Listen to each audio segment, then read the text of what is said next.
আচ্ছা, চলুন আজকের এই বিশ্লেষণে সরাসরি প্রবেশ করি।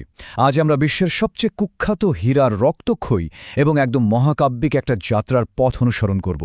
পৌরাণিক আদি বৃত্তান্ত থেকে শুরু করে আধুনিক কালের তীব্র ভূ-রাজনৈতিক দ্বন্দ্ব সবকিছুই থাকছে। একবার ভাবুন তো কীভাবে একটি মাত্র পাথর হাজার হাজার বছরের ইতিহাস আর ক্ষমতার পট পরিবর্তনকে এভাবে প্রভাবিত করতে পারে। বিষয়টা সত্যি বিস্ময়কর, তাই না? মূল ইতিহাসে ঢোকার আগে আফগান শাসক শাহ সুজার স্ত্রী ওয়াফা বেগমের এই চমৎকার উক্তিটা একটু লক্ষ্য করুন। যারা এই পাথরটির অধিকারী ছিলেন তাদের চোখে এর মূল্য ঠিক কতটা অভাবনীয় ছিল সেটা এই কথাগুলো থেকেই স্পষ্ট বোঝা যায়। মানে এটা তাদের কাছে শুধুই একটা হীরা ছিল না, এটা ছিল ক্ষমতার একেবারে চূড়ান্ত প্রতীক। এর দাম আসলে ঠিক কতটা হতে পারে সেটা আরও ভালোভাবে বোঝার জন্য আমরা প্রথম মুঘল সম্রাট বাবরের আত্মজীবনী বাবরনামার দিকে তাকাতে পারি। তিনি লিখেছিলেন, এই হীরার যা মূল্য তা দিয়ে আক্ষরিক অর্থেই গোটা বিশ্বের মানুষকে একদিনের জন্য খাবার জোগানো সম্ভব। একটু ভেবে দেখুন তো, একটি মাত্র পাথরের মূল্য পুরো পৃথিবীর একদিনের খাদ্যের সমান। বিশ্বাস করা কঠিন হলেও সত্যি, ত্রয়োদশ শতাব্দীতে কাকতীয় রাজবংশের আমলে কল্লুর খনিতে যখন এটি প্রথম আবিষ্কৃত হয় এবং দেবী ভদ্রকালীর চোখে স্থাপন করা হয় তখন এর ওজন ছিল চমকে দেওয়ার মতো ৭৯৩ ক্যারেট। এই বিশাল আকারের কারণেই এটি তৎকালীন রাজা মহারাজাদের আকর্ষণের একেবারে কেন্দ্রবিন্দুতে পরিণত হয়েছিল। এবার যদি আমরা ইতিহাসের সময়রেখা ধরে একটু এগোই তাহলে দেখতে পাব কিভাবে এটি একের পর এক সাম্রাজ্যের পতনের কারণ হয়ে দাঁড়িয়েছে। হীরাটি অত্যন্ত সহিংসভাবে দিল্লি সালতানাতের খিলজিদের হাত থেকে তুগলক ও তোমরদের হয়ে অবশেষে ১৫২৬ সালে বিজয়ী মুঘলদের হাতে গিয়ে পৌঁছায়। হীরাটি যার কাছেই গেছে সেখানেই কিন্তু ক্ষমতার রদবদল হয়েছে। আর ঠিক এখান থেকেই অভিশাপের অদ্ভুত ধারণাটির সূত্রপাত। বাবর, হুমায়ুন এবং শাহজাহানের মতো সম্রাটরা যারা এটি নিজেদের কাছে রেখেছিলেন তাদের প্রত্যেককেই ভয়ঙ্কর সব পরিণতির সম্মুখীন হতে হয়েছিল। বিদ্রোহ আর ধ্বংস যেন তাদের ছায়ার মতো অনুসরণ করত। অথচ অবাক করার মতো বিষয় হল, সম্রাট আকবর এই হীরাটি থেকে সম্পূর্ণ দূরে ছিলেন এবং মুঘল ইতিহাসে সবচেয়ে বেশি সময় ধরে চূড়ান্ত সাফল্য উপভোগ করেছিলেন। তবে এই হীরাটি মুঘল বিলাসবহুলতার চরম শিখরে পৌঁছেছিল সম্রাট শাহজাহানের আমলে। সেই বিখ্যাত ময়ূর সিংহাসনের কথা তো আমরা সবাই জানি, তাই না? ওটা বানাতে তাজমহলের চেয়েও দ্বিগুণ খরচ হয়েছিল, আর কোহিনূরকে বসানো হয়েছিল সেই সিংহাসনের একেবারে চূড়ায়। কিন্তু ওই যে অভিশাপের গল্প, হীরাটি সেখানে খুব বেশি দিন থাকেনি। এরপর আওরঙ্গজেব যখন তার পিতাকে বন্দী করে ক্ষমতা দখল করলেন তখন পাথরটিকে আরও আকর্ষণীয় করার জন্য তিনি একজন বিখ্যাত রত্নকার নিয়োগ করেন। কিন্তু দুর্ভাগ্যজনকভাবে কাটার সময় মারাত্মক একটা ভুলের কারণে এর ওজন এক ধাক্কায় কমে মাত্র ১৮৬ ক্যারেটে নেমে আসে।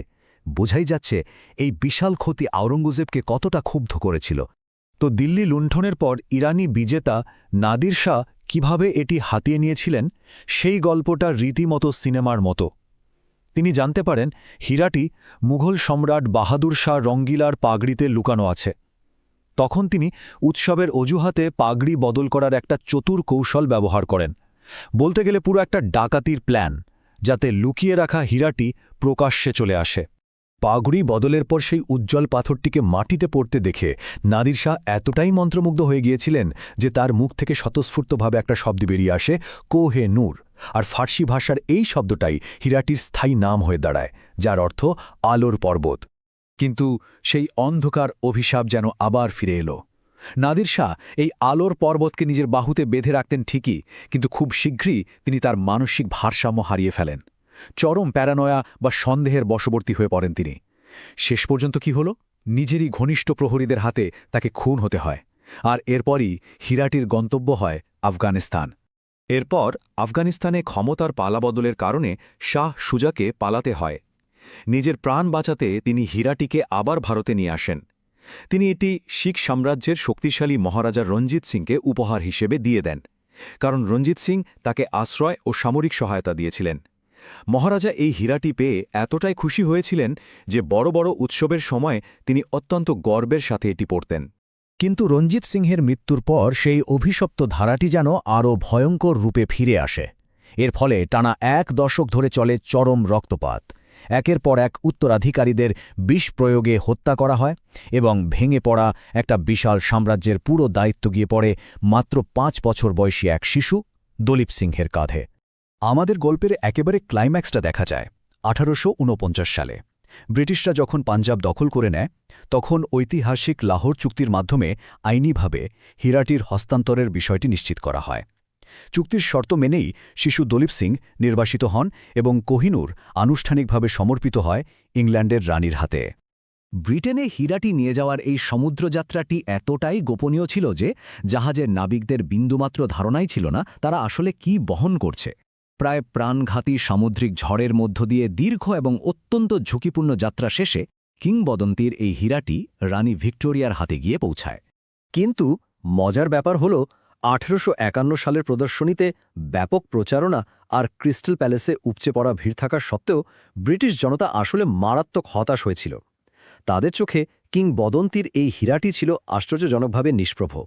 তারা আশা করেছিল আলো ঝলমালে কোনো পাথরের, কিন্তু এর সাধারণ কাটতি সাধারণ মানুষের মন একদমই জয় করতে পারেনি।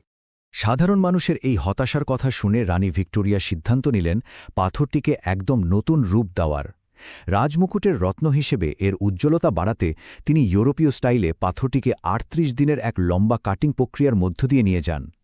এর ফলে হীরাটি আরও ছোট হয়ে তার বর্তমান ওজন 105.6 ক্যারেটে নেমে আসে। পূর্বের ইতিহাস থেকে পাওয়া ওই অভিশাপের লোককথাগুলোকে কিন্তু ব্রিটিশ রাজপরিবার বেশ সিরিয়াসলি নিয়েছিল। অতীতের পুরুষ শাসকরা ধ্বংসের শিকার হলেও নারীদের সুরক্ষিত বলে বিশ্বাস করা হতো, তাই তারা একটা কঠোর ঐতিহ্য চালু করে যা নিশ্চিত করে যে এই পাথরটি কেবল রাজপরিবারের নারী সদস্য বা রানীরাই পরিধান করবেন, অন্য কেউ নয়। এবার যদি আমরা আধুনিক যুগে ফিরে আসি তাহলে দেখব হীরাটি বর্তমানে একটি তীব্র ভূ রাজনৈতিক বিতর্কের একেবারে কেন্দ্রবিন্দুতে বসে আছে। ভারত, পাকিস্তান, আফগানিস্তান এবং ইরান এই 4টি ভিন্ন দেশ আনুষ্ঠানিকভাবে এটিকে নিজেদের বলে দাবি করছে এবং নিজ দেশে ফিরিয়ে দেওয়ার কথা বলছে, কারণ ইতিহাসের বিভিন্ন পর্যায়ে এটি তাদের ভূখণ্ডের অংশ ছিল।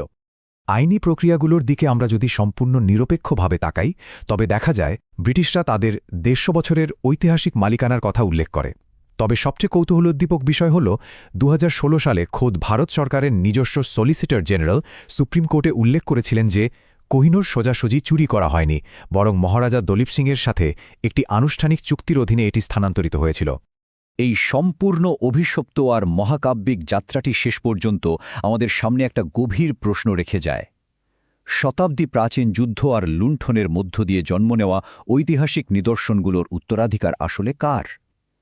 বিজয়ী পক্ষের তৈরি করা কোনো চুক্তি কি সত্যি চিরকালের জন্য এই আলোর পর্বতের মালিকানা বৈধ করে দিতে পারে? ইতিহাস কেবল অতীত নয়, এটি আজকের দিনেরও এক অমীমাংসিত প্রশ্ন। আজকের বিশ্লেষণ এখানেই শেষ করছি। এতক্ষণ সাথে থাকার জন্য অনেক ধন্যবাদ।